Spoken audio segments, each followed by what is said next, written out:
Hello, everyone. My name is Rishika Porandla, and I'm the founder and director of Spacetime Archives, which is an educational outreach nonprofit aiming to provide unique STEM learning opportunities and resources to underserved youth, especially in our niche of astronomy and aerospace education. Spacetime Archives runs a project called And Then There Were 10, the testimonies of 10 women fighting for educational equity, which is an interview series highlighting the untold stories of 10 extraordinary women who are pushing for social justice. On that note, let me introduce one of those women, Dr. Emmanuella Delva. Dr. Emmanuella Delva is the Director for Research Policy at USAID and an accomplished research specialist for the history and international affairs. She is very passionate about fostering research capacity and education in developing countries and is an avid proponent of science and gender equality policies. So I'll let Dr. Delva introduce herself. Hi, thank you, Rishika. I'm Emmanuella Delva. As Rishika said, I am the Director for Research in the Innovation and Technology and Research Hub at the United States Agency for International Development, or USAID. USAID is the premier government agency that is charged with working on a wide range of technical areas, including global health, education, democracy, rights, and governance, and education to ensure that we are all living in a world that is healthy, equitable, and free from harm. And so I've been with USAID for 12 years, and I love every minute that I've been there, and I'm very excited to chat with you today, Rishika. Yeah, of course. I want to give the viewers a little bit of background of how exactly I reached out to you. Yeah. So I competed in science fair last year, and I won the USAID Science Champion Award. And then there was a large seminar full of a lot of international students. And yeah, Dr. Emmanuel Delva was one of the USAID personnel or employees that were highlighted on the call. And yeah, it was just such a great opportunity. And I read up about a little of your work at USAID, your research policy, and I knew this was an opportunity I had to take. Great, great. Well, it's a pleasure for me to be here. Congratulations to you, and I am just so impressed by what you've been able to accomplish. And yeah, I'm just very happy and humbled to be here with you this afternoon. Yeah. We're very happy to have you. There's about 25 questions that were submitted nationwide by Spacetime Archive students. And let's go into the first one. Our Okay. first asked, can you share your journey and experiences that led you to be, well, then you were the acting manager director of the research division, but now you're the director. Yep. What was the journey and experiences that led you to that position? Sure. Great question. I will say that my journey that has led me to where I am today is not one that I thought I would ever find myself in, but a chance encounter during my postdoctoral fellowship introduced me to science policy and USAID. A good friend of mine shared her amazing experience on working with congressional members on the Hill. Excuse me, as an American Association for the Advancement of Science, or AAAS, Science and Technology Policy Fellow, and I couldn't wait to learn more about the fellowship and the potential careers the fellowship could lead me to. The fellowship led me to the United States Agency for International Development, or USAID, and I started my 12-year career at USAID as an advisor for the senior coordinator for gender equality and women's empowerment, where I had the opportunity to work on developing policies and best practices around gender-based violence, with particular focus on working against female genital mutilation, as well as child marriage. As well as developing policies and best practices around women and girls participating in STEM. I also had the chance to live in Indonesia for a couple of years, leading efforts around building a research capacity of researchers and institutions in Indonesia, while also working with USAID colleagues in Indonesia to showcase the importance of integrating principles around science and technology into the work that we do at USAID. It was at in Indonesia, excuse me, that I realized that I wanted to support efforts around building research capacity across what we call higher education institutions, so universities, um, your traditional research universities, research institutes, and what I wanted to do was help build research capacity in all regions in which USAID works, and not just in one country. So after my time in Indonesia, I decided to come back to DC. So I'm based in DC, and for the last 8 years, I've been working with an amazing team in the research division that does exactly what I've been wanting to do, which is, again, help to build research capacity among researchers and research institutions across the globe through partnerships between universities in the US and universities in local countries, in local developing countries. And during my time with the research division, I've been able to move my way up from program manager to deputy director to acting director and now director of this awesome division. And quite honestly, I can't imagine myself doing anything more than this. This has been a great journey for me thus far. Even just hearing about it and just like a three-paragraph blurb, it's extremely inspiring. I know that you got your PhD in biological sciences, if I'm Yeah, correct. I Yeah, so did. Mhm. did you know back then in college that you would end up going on the social justice policy route? Absolutely not. If someone had told me when I was in grad school that getting my PhD would lead me to where I am today, I would have thought they were lying. At the time, all I knew was academia. And so when I pursued my PhD, that was just the next logical step for me was to go do a postdoctoral fellowship. And so I actually signed up for the fellowship. I signed a 2-year contract, and like 6 months into the contract, I realized that academia was not what I wanted to do. But I signed this contract. So I stuck it out. But it was during that time that I started figuring out what I wanted to do. And that's when I learned about science policy. So, My current goal is to stay in academia because I want to get my PhD and potentially become a professor.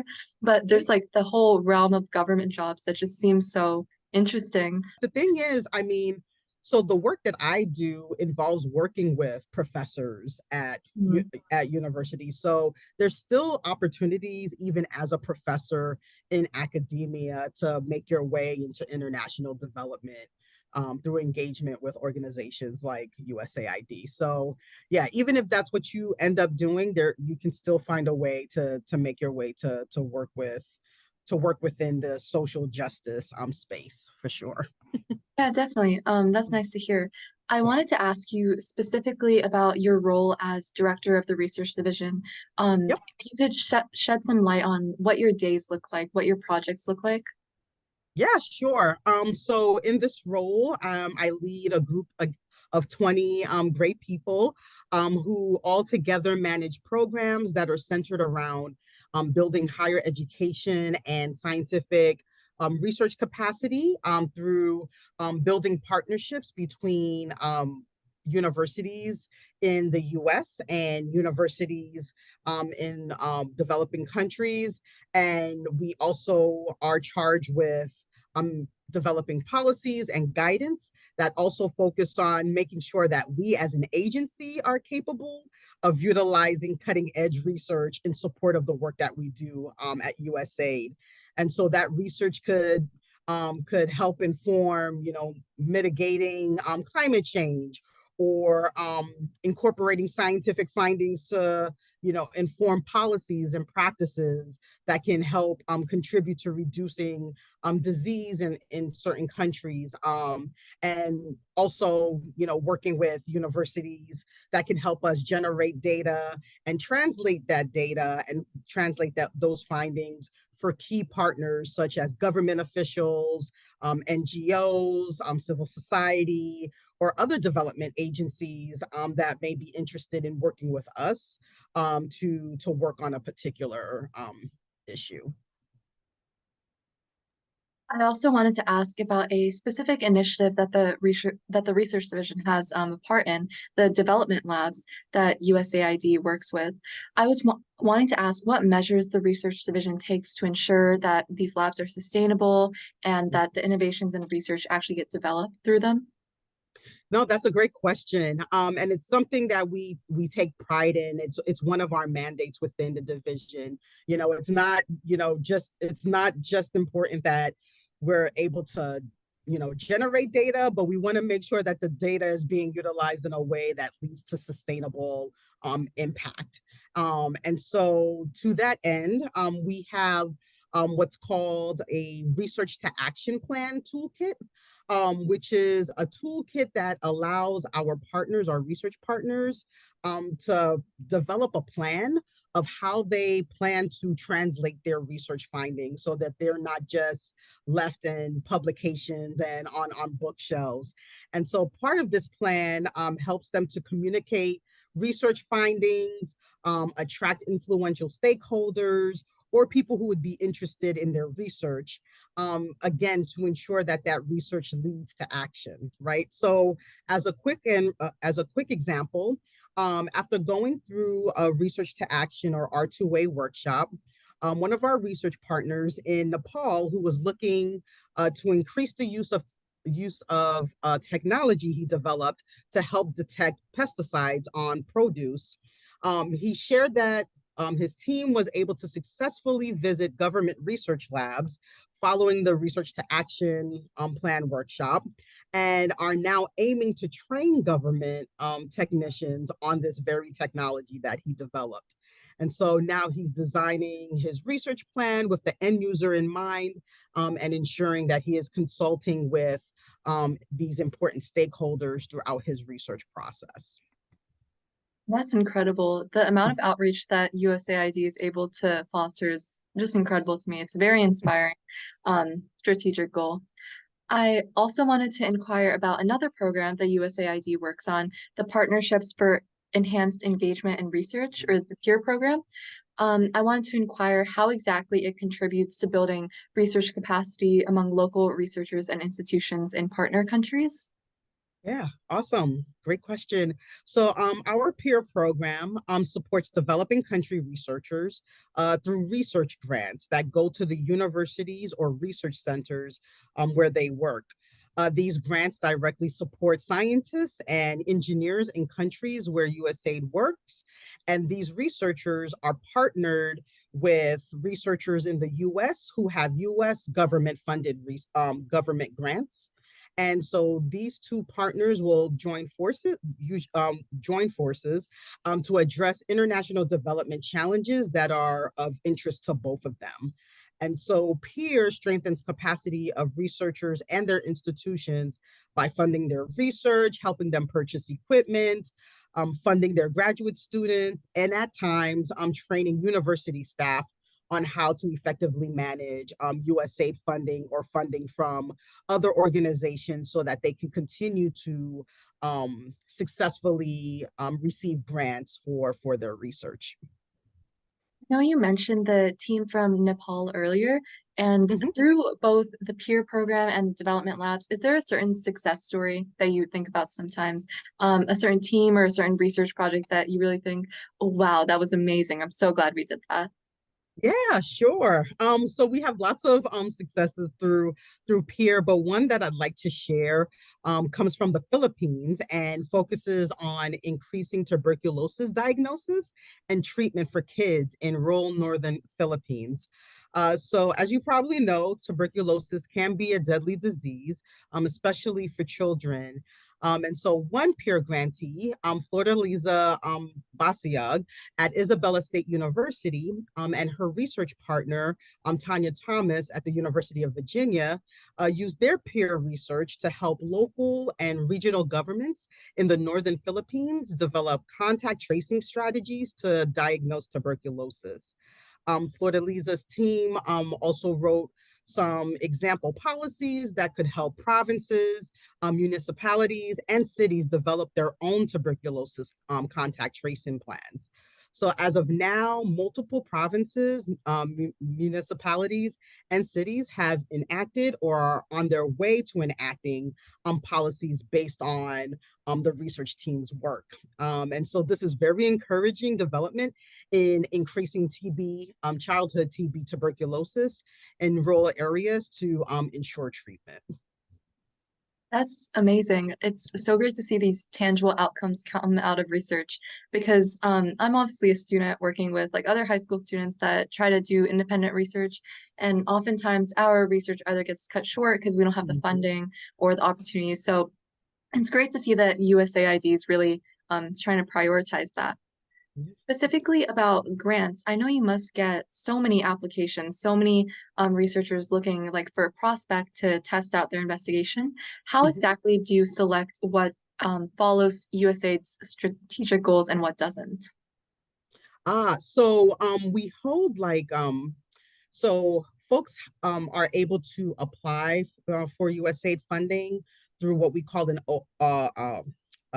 open competition. So we put out a call for the best and greatest ideas on a particular topic, and researchers, in our case, are able to submit concept notes that speak to the proposed idea for what they think they can do to mitigate um, forest fires in Indonesia, for example. And so they'll provide us with concept notes on their ideas, and then a group of experts within USAID will get together and form a committee to review the different concept notes that come our way, and through a rigorous process, go through a prioritization of the concept notes.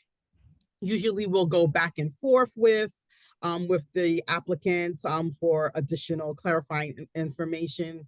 And then based on a criteria um, that we look to monitor and assess the concept notes is how we ultimately determine who is the lucky successful applicant who will then go on to implement the award. You as an individual, you must have some special insight when looking into these grants and applications that you receive because you have a background in not only science, but also education, gender policy, social justice. I wanted to ask how you personally remain conscious and sensitive to developments internationally, because the projects that USAID funds, it has to be topical. Mhm. Sometimes strategic goals change throughout the year. So how do you compensate for that? Yeah, so a lot of it involves like engaging with our partners who pretty much keep us, in line in terms of like figuring out like what the priorities are. Particularly when we work with our partners who are in USAID missions in countries all across the globe, they have an eye towards what is important locally. And so through periodic conversations, we keep in touch with our partners across the globe, you know, on a nearly daily basis. And through our check-ins we learn about priorities that may have shifted, things that are of interest to the local government. As well, we want to make sure that the work that we're doing actually makes makes sense and that is of interest to our local partners as well. And excuse me, our local country partners also, together with USAID, from time to time will develop what's called a development country development cooperation strategy, or CDCS. And through those CDCSs, that highlights what the priorities will be for a particular country for the next 5 years. But again, to your point, like priorities change and things can happen at an instant. And we take that into account in terms of how we design our programs as well.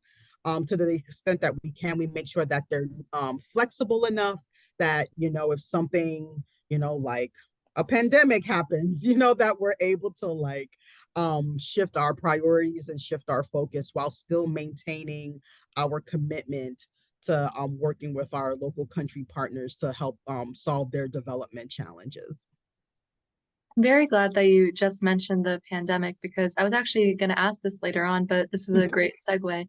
Sure. You were, if I remember correctly, you've been employed within USAID for 8 years. Is that correct? Uh, Over 12 now. Yeah. Oh, over 12. Okay. Yeah. So you were definitely here for the pandemic. Hmm. So I wanted to ask, what were USAID's projects during that time? Was there a standstill? Did strategic goals change? For the most part, that's a good question. There was, for the most part, um, development objectives were still the same with the addition of now, okay, we need to handle the pandemic as well. And so it was pretty much parallel efforts going on. So we were still doing the work that we set out to do before the pandemic, but then once the pandemic hit, you know, we we formed special task force that would work that that worked on helping countries deal with the pandemic, whether it was making sure that we got vaccines to countries, or helping to do research around COVID, helping with awareness, and helping with folks recognizing the importance of masking up, and and taking care of themselves and their families. And so, yeah, I would say, like, during that time, there was certainly a shift in the sense that we had to also, clearly pay attention to addressing the pandemic as well. But at the same time, we were, I would say, very successful in being able to continue working towards our development objectives that we had set forth before the pandemic, with some clear, recognition that, things had to change in terms of how we implemented the programs. Like, we couldn't travel, we couldn't meet people in person. And so we had to improvise and had to really think about, like, how to make use of technology to help us, ensure that we can still do what we needed to do. But all in all, I think we were very, again, nimble and flexible and very responsive to addressing the pandemic in the midst of also having to address other key development priorities. Mm-hmm. It's nice to see that USAID was so active in helping during that time. I also wanted to ask, because I know you have a set partner list, like partner countries, NGOs, organizations. Do you Mm-hmm. ever look to expand that directory, or does it just come like as a response to something that happens? We will consider this new addition. I see. Yeah. So we are always looking to expand our network. As a matter of fact, so within our division, our key partners are higher education institutions. And over the past decade plus, years that we've been working in this space, our division has seen an evolution in terms of the types of higher education institutions we engage with. So in the very beginning of our existence, a lot of the work that we did was working with the traditional, R1 institutions. So, with the MITs and Berkeleys and Dukes of the world. And so that was the first iteration of our partnerships with higher institutions. But then we started to recognize that it's important that we expand and ensure that we work with, a wide range of researchers and institutions across the globe, and that regardless of their research capacity, that they're able to provide us with support in addressing development objectives if we give them the resources needed. So our network of researchers now have expanded to close to 5,000 researchers across the globe. I would say over 60% of our researchers are from institutions outside of the US.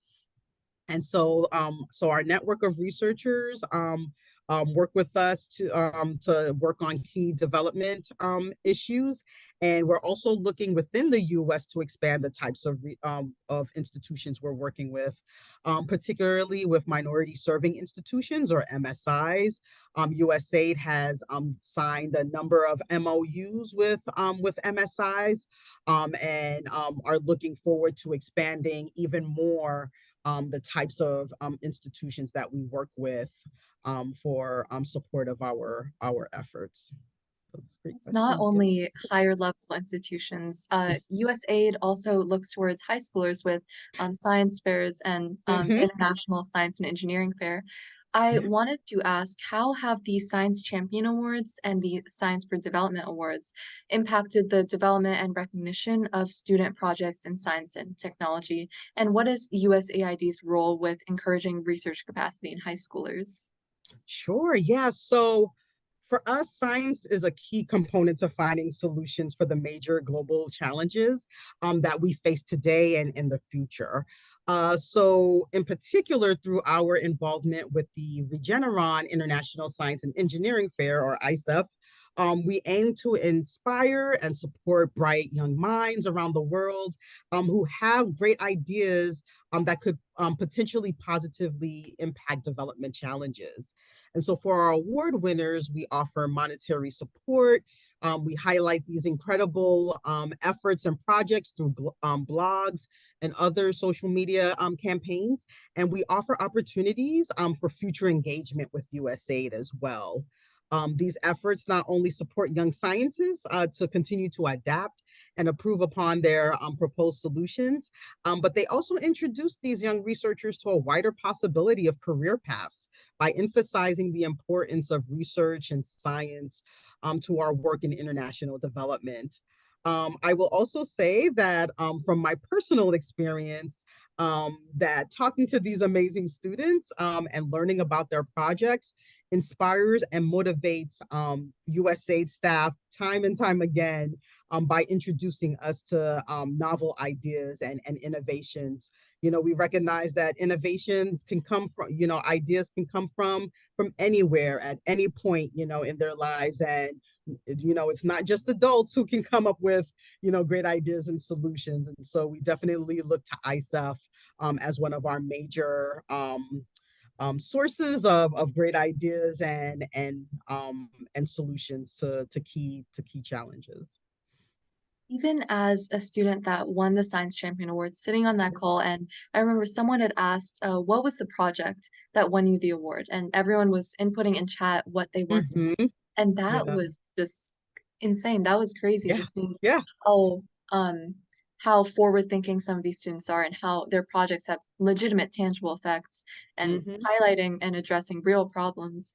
So yeah, Yeah. I think I can speak for all the award winners when I say that USAID um, is the way they're fostering research capacity in us and awarding us for our projects. It's very appreciated. Great. Yeah, I mean, we find it so inspiring and so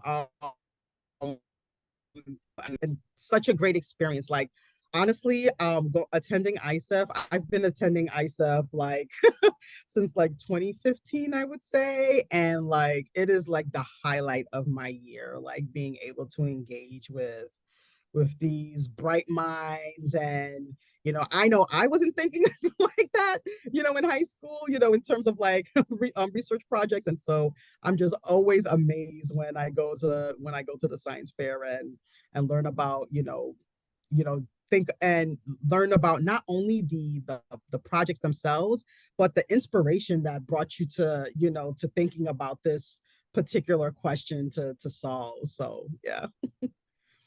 Younger minds are only getting brighter and brighter, as my teachers say. Yeah. We are nearing the end of our 30-minute interview period, so I wanted to close off with two questions that kind of just wrap up the interview. Mhm. So the first one is, with your experience working in the field of international development and scientific policy, what advice would you give to younger students that are aspiring to make a positive impact in this field? Mm, great question. I would say now is the time to take the opportunity to explore the world of international development.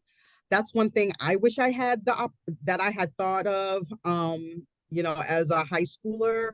I didn't even know about USAID until I was in my postdoctoral fellowship. And so I would say if this is a field that is of interest to you, now is the time to really soak it in and learn all that you can about international development. And think about how you envision yourself making a difference in this space. And so, as you're thinking about that, think about the skills that you have or that you want to develop. Think about the countries or the regions of the world that most interest you. And think about your interest and your passion that you want to contribute in supporting to make the world a better place. I think between the passion, the skills, and the country context, bringing those all together can help you in determining where you want to ultimately be in this space. And I would definitely say pay attention to your second languages. In international development, having knowing a second language definitely helps. So pay attention to your French and Spanish classes. Think about as you're thinking about like what regions of the world you would want to work in. What are the primary languages, and pick those up as well. So I would definitely emphasize that. Yeah, like you said, there's a realm of opportunities and it only takes like one Google search or it takes Mhm, opening one book about some issue that you're thinking of pursuing. mhm. It's very easy to get involved and Yeah, it has great benefits in the future. yeah. I also wanted to ask, how is USAID planning to progress into the future in the fields of gender equality, environmental Mm. sustainability, inclusivity, and just international development as a whole? What is your path forward? Sure.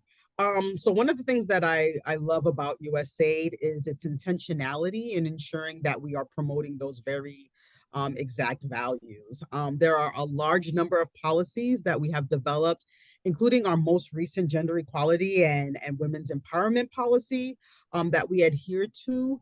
And along with those policies, we have a wide range of trainings that are actually mandatory for USAID staff to go through on a periodically when we get hired, as well as when we get hired. And this ensures that we continue to maintain our knowledge and guidance as it relates to ensuring inclusion and ensuring equity and equality.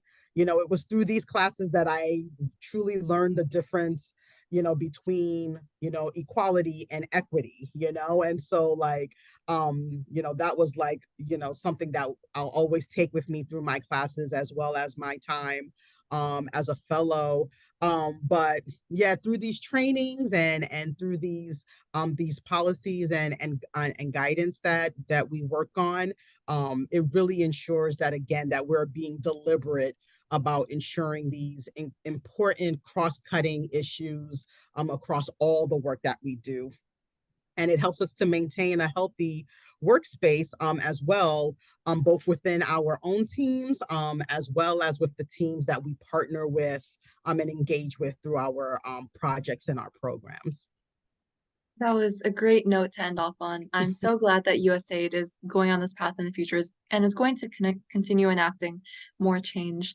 Dr. Delva, thank you so much for having me interview you today and just for shedding some light on so much of USAID's progress and projects and also how you got to this position in the first place. Great. Thank you, Rishika. And I wish you all the best as you continue your studies. And yeah, and I again appreciate the opportunity to be here this afternoon. Thank you so much.